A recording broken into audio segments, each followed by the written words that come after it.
Welcome back, fans and friends, for this upcoming video. I have a car. As you can see, I have a lot of them already, and they're in fact all Greenlight. And how are they related? Well, the four on the left are Chevrolet Camaros. This one here is a Chevrolet Camaro related to this one, and then this one is purely for display purposes. It has something that will become important later, but I will get to it when I get to it. And as you know, these are all GM products, specifically Chevrolet, so that's a Nova. Like I said, all the other are Camaros. We have here the 1967 Chevrolet Camaro, so these are all 1969s. And it is an SS, but I'm pretty sure it's not a 369. I'm pretty sure it's the dyslexic 396. So why is that important? Well, I'm hoping with this one, they corrected some of the issues with every single Camaro here, not the Nova. The Nova had a different issue, but I fixed it.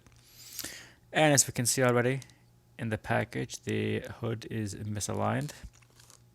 And in case nobody was watching, we can see the wheel is off its rim.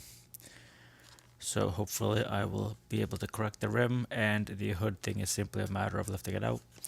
So this is their GL Muscle Series 27 limited edition, and we know that it's 14 plus 164, one die cast vehicle per package. And so in this set, obviously I have the mountain green one, which is extremely similar to the one over there from the Barrett Jackson, and the Nova. So I have a 1970 here, matte black. If I see it on the shelf, I might or may not buy it. I'm not going to promise anything. I saw this one, but it was extremely similar to the Lagoon I already did previous generation. Mustang Cobra is a staple, they're very easy to find. I saw the Durango SRT, but without the trailer hitch, I don't know if I'm going to end up getting it. And the Mustang Mach 1, while an excellent grab in terms of quality, detail, rearview mirrors, and all that stuff. I already have one that I like, so I'm not going to get a second one. And so here we have GM as an official product. We have Goodrich for the tires, Ford and Dodge as a Chrysler product. We have the Pentuplet 2s for the date of manufacture, the 222nd day of last year, and the 1456-2 WB. And then obviously the licensing 2022. And once again, Greenlight does that really well, where they put everything in the package on the package for the series, for most of them, not for the Hollywood series, which is really unusual, as well as their anniversary series. So I do see some Dodge and Ford vehicles, 70th or 100th year, this or that or whatever. So here we are, the Camaro. Slightly different green now that I see it, but it has the colored hood scoops, the same as the RS series. So the two RSs, this one and that one, share the same. Well, the RS is headed down here, but this one has it up here. So from what I see, it is just plain and simple a really large gap, as you can see. Some of them didn't have it. The blue one, this one was the hardest to open because it didn't have a gap. So what that means is, because the hood doesn't overhang the end of the car, it is relatively easy to open. But because of the defect of the hood being misaligned, you can see that it doesn't want to open. So that's rather disappointing. So they found a new way to make the car defective rather than the ones that these issues had. So the first thing I can correct is the tire, and it's as simple as that. And we're going to see here 1967 Chevrolet Camaro SS. We have the 5.2s, the 14562 WB, GL104, so it's the exact same coating as the rest of them. And I do not see the limited edition number nor sticker. Sometimes they do. Oh, it is here. It's right here. But you can see the 398, and then that's either a 0 or a 1. So they did that stupid thing where they put the white on silver. Really hard to tell. So I do see some gluing there, but it's not noticeable. Like from the front of the car, we see the SS nice and clear. These ones, the slightly later ones, will have the Z28 or the RS here on the side instead of the front. As you can see, there are some cosmetic differences between the 69s and the 67, and you can clearly see the defect of the hood. So I will be getting to what we can make from the engine. It should be the engine as the same as in what's in this car here, 396. There's no GM 369 as far as I'm told.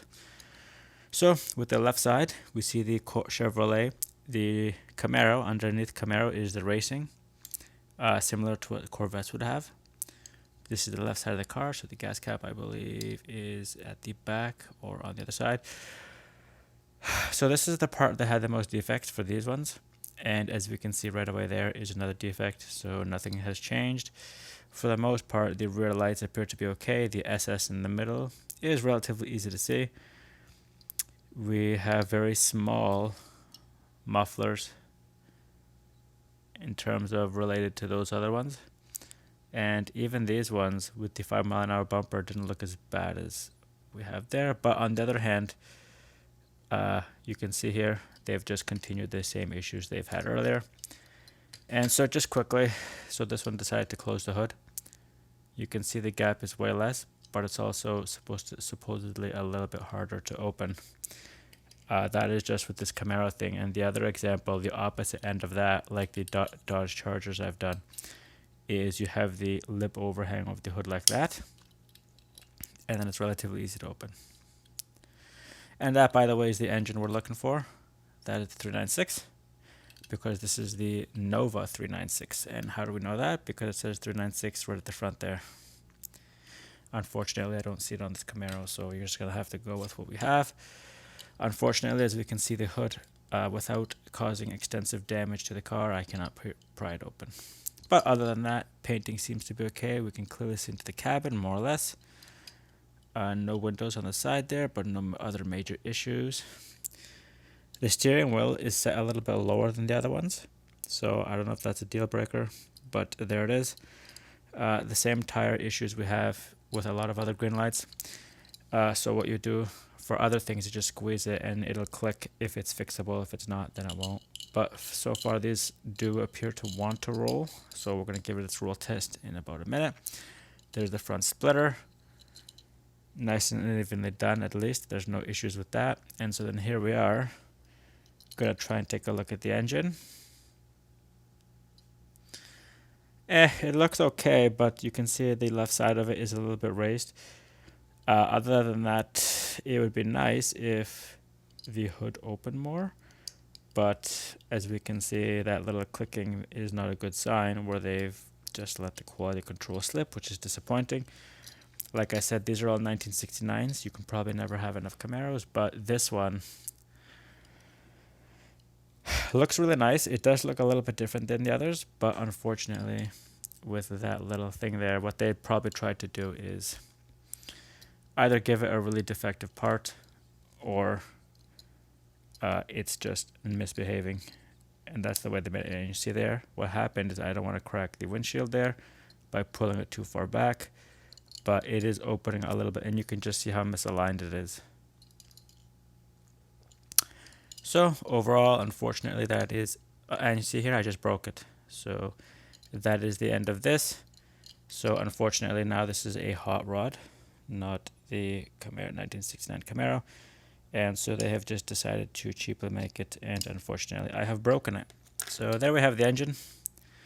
I guess now we can clearly see it very well, unfortunately, and I think it is nearly identical to the one in the Nova.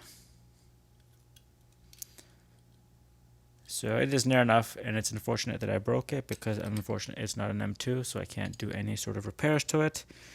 So if anybody sees the hood issue with this Camaro, don't get it, because clearly it's a waste of time. And I am now rather disappointed. If I see another one, I don't know if I'm going to buy it, because I have one that's broken. I'll see if I can try and fix it. At least attempt to pull out those support bars, because this, like I said, other than the hood, was okay. It wasn't perfect, but they seem to have continued the issues with the spoiler, continued the issues with the bumper, and more or less the car is a hot rod now. It does roll, so we'll give it that, but other than that, it just suffered from so many different issues that it is not worth it at all. If you want it for display in its packaging, get one with an even hood, because clearly this one was not. And so there we have it, 1967 Chevrolet Camaro SS. Not the 369, it's the 396. This is Thomas from Toronto, and thanks for watching.